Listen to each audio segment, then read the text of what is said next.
So at the same time as JPAL was being established, Dean Karlan created Innovations for Poverty Action, as you've heard about our sister organization.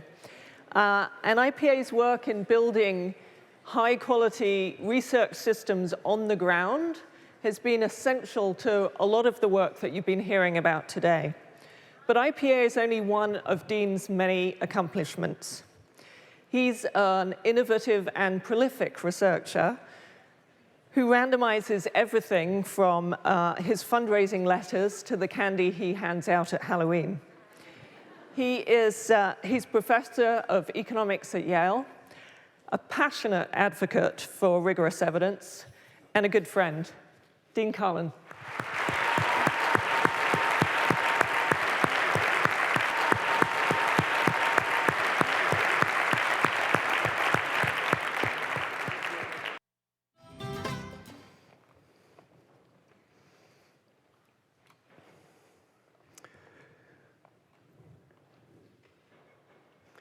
We are all here today because of two things, our hearts and our minds. It's our hearts that bring us to the table.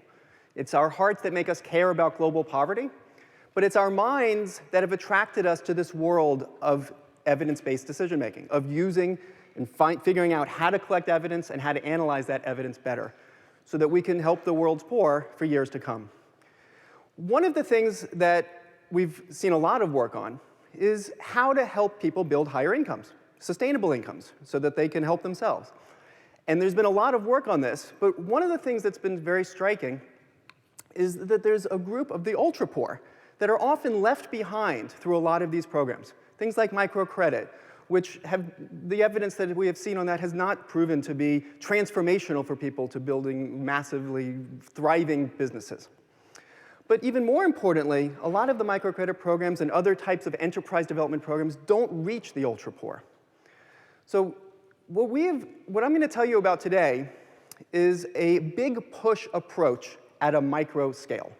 A big push approach to development in the sense that there's going to be a lot of things going on at once, a holistic program for the ultra-poor that includes the linchpin of it as an asset, some sort of transfer of an income-generating asset like goats or sheep or a cow. But along with that, lots of other things, some healthcare, and access to a savings account, some training, mentoring, coaching, things of this nature. So it's very much a big push approach, and in a sense, it's very different than a lot of the things you've heard about because it is not going at it with a scalpel where we're going to be able to tell you very precisely what the mechanism is and what the theory is. We're leaving that for later. There's some hints from different studies, but we're leaving some of the hardest questions for later and tackling the first order question, which is, does this overall big push approach work? Whoops. Oh, no. Sorry, back up. Not yet. I realize that was next. So what I'm showing you next is a clip from a documentary that we're making with Hashmi, who has been working alongside CGAP, a unit of the World Bank, and IPA and JPAL and Ford Foundation on a series of pilots of these evaluations. But the reason I'm sharing this documentary is for a very simple reason. It's to show you a little hint of what we're doing to try to influence the policy world, the donor world. Because we realize, as much as we like looking at regression tables, and we zoom right down to the notes of the tables and ask questions about clustered standard errors and whatnot, that's not what the rest of the world does. The rest of the world wants stories. So we need stories to sell the evidence, and we're putting together a documentary about these programs.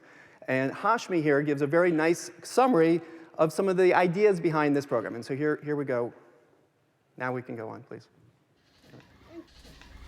What they did was, they started with the safety net, which provided either food aid or cash transfer. On top of that, they built a strong savings component. They provided a livelihood training and assistance with cash to kickstart one of these economic activities. So it could be something simple like a cow or a petty trade. But rather than giving them credit, because these households were too poor to be able to take credit and repay it, they got this as an asset transfer. And a lot of strong hand-holding, because all over the world you do have programs where the government goes in and provides an asset for free. However, that doesn't pick up or take off, because they either sell that asset, or they don't know how to use it, or they can't really sustain it. See, part of being really poor is not having confidence in yourself, is only being able to think of, how do I make it through this day? So let me walk you through a little bit more about what this program does. It starts off with a participatory wealth ranking. How do we figure out who the ultra poor are? This is a photo of one of those processes in Honduras where the community comes together to just that, to identify the ultra poor. There's also a part of it which is trying to involve the community in the actual program of what's happening so that they're supportive of it. The next step, which is in a sense the linchpin, I would say, is the transfer of an income-generating asset. Different assets in different places. This is a photo of us giving out the animals in Ghana. In West Bengal, cows were common. In Ethiopia, bees were common. In Honduras, chickens were common, and that's going to be important. I'm going to come to that in a moment. And in Peru, guinea pigs were also one of the more important assets that were transferred. So different places, different things in different places. In Ghana, one of the things that I learned was I learned two things. One is the fact that these are sheep, because tail-up goat is the way I learned how to tell the difference between a goat and a sheep, and the tails are not up. So I didn't realize how ignorant I was to the difference between a sheep and a goat until I was told that. The second thing is that I learned a new term called a shoat. And I was first told we were giving out shoats, and I got really nervous that we had actually crossbred these animals and we were handing out some sort of crossbred thing. But it turns out, no, what we were trying to do is promote diversification of assets by giving the people both goats and sheep. The next thing, like everybody is well aware, we do lots of measurement. In this case, it's a very holistic program. So we are measuring a lot of things. Everything from consumption to income to health to education to more subjective qualitative things like happiness. And here's a picture from the highlands of Peru with one of the surveys. So just to give you the punchline theory behind this, and I want to be clear, we're not actually testing this theory precisely, as people will note. But we start off with treatment and control beforehand, let's say on wealth as an outcome measure. And we could think about each of the individual components that is provided as part of this as having its own treatment effect. The consumption support is a weekly transfer of rice. Then there's an asset transfer of the shoats, as they may be. The training and coaching on how to rear the shoat and how to inspire people to think forward and think about their future. Access to savings account, some health care. But the basic premise is that there's complementarities. That's the basic argument here. Now, to be clear, as we all probably are thinking through right now, OK, so is he going to show me that this works with removing this component or it doesn't work and you need all of them together in order to get the additional? No. That's going to hopefully come in the next phase of studies. But this is the basic theory behind this. So we're doing this study in 7 places around the world.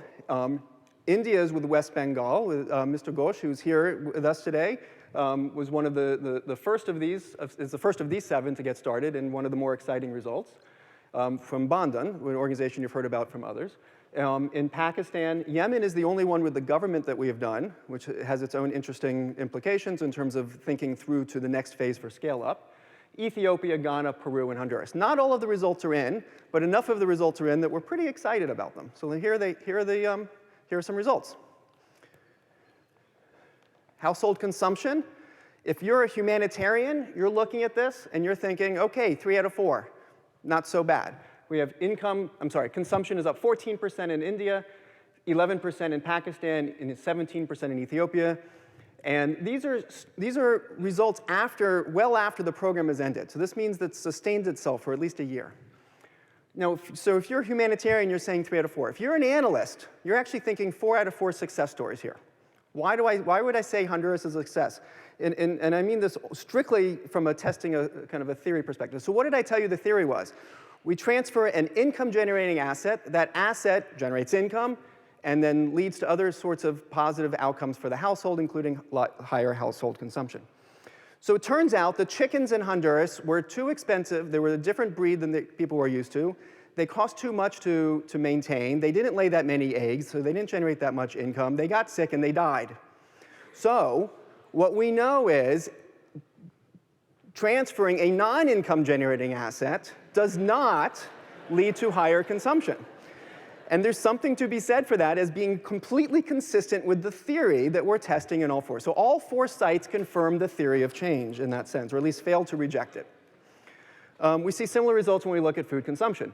India, Pakistan, Ethiopia, strong and up. Honduras is statistically no different than 0. Let's look a little bit narrower now at Peru, looking inside the box a little bit about some of the assets transferred. So guinea pigs are a popular food in Peru for both rich and poor. And there's basically 2 ways that you can effectively make money, so to speak, out of guinea pigs. You either sell them or you eat them. So here's our result on selling them. Income goes way up starting in week 4 of this time period. So big success for the treatment over control for generating income from rearing the guinea pigs. So now, my apologies to my children don't like this next slide very much. But one of the things that I saw when I was in Peru visiting one of the households was this cute girl, about 8, 9 years old, playing with the guinea pig as her own pet. And she was cuddling with it and petting it and caressing it, and it was very cute. She was cute, the guinea pig was cute. So the second outcome measure we have, I started a term called petabilism, which is the act of eating one's own pet. And as you can see, if you put petabilism on the left-hand side as your treatment, what's the treatment effect? We see that going up as well for week 3 onward. So there is a whoop-de-doo-dah problem here, in that we throw a lot of money at something, whip-de-doo-dah, we see some stuff go up, right? So the real question we have to be asking is this all cost effective? So this is, can you go back 1 slide, please? So this is a preliminary result on cost effectiveness. And as you can see, we have the results from 3. Bandhan is the clear winner. Thank you, Mr. Ghosh, where are you? He wins the horse race on these 3. And this is right here, with cost effectiveness on about 23, 24%. I'm sorry, in terms of return on investment. So here's the right counterfactual policy exercise to think about. Suppose you took money and you stuck it in a bank or some sort of financial instrument, and you took the interest or dividends off of that, and you gave it to families as a cash transfer to increase consumption. You'd have to find some sort of security paying 24%. Good luck with that. All right, so this is hugely successful from a cost-effective perspective. Ethiopia is as well, and naturally, of course, Honduras, not so. So where does this leave us all? It leaves us both exhilarated and also exhausted with what we feel is needed next. So exhilarated in that the impacts are quite positive, and we're quite ready now to start shifting into some of the policy and scale-up. I just literally got back from Rio with a conference with a lot of government officials from South America, specifically focused on sharing these results and trying to encourage government social safety net programs to pick up and adopt these types of programs. But of course, we have lots of questions we want to ask. Are all these components really necessary? When does it work? When does it not? And how would this do compared to cash? So I want to close with one final thought. A little bit more of a big picture, but it goes to the spirit of what this program is about and how I open. I think of it as kind of the 3 H's: humanity, humbleness, and hope. So it's the humanity that brings us here and inspires us to do this type of work, that inspires us as people who are intellectually curious to not merely do work that satisfies our intellectual curiosity, but also goes to the ground to try to set up tests to find out what's really working. It's our humbleness that makes us realize, wait a second, I don't know the answer to this. And actually, that's one of the things that I'm more struck by when I was in graduate school and got started on all of this work, was how little everybody knew around me, including myself, and that most of this was inspired very much by a frustration of our lack of knowledge, of actionable knowledge. And it's that humbleness that inspires us to go to the ground and set up careful, simple tests at some level in order to find out the answer and figure out what to do. And it's the hope, of course, that we do all of this in hope that when we fill in this knowledge gap, that we can make the world a better place. So thank you very much, everyone.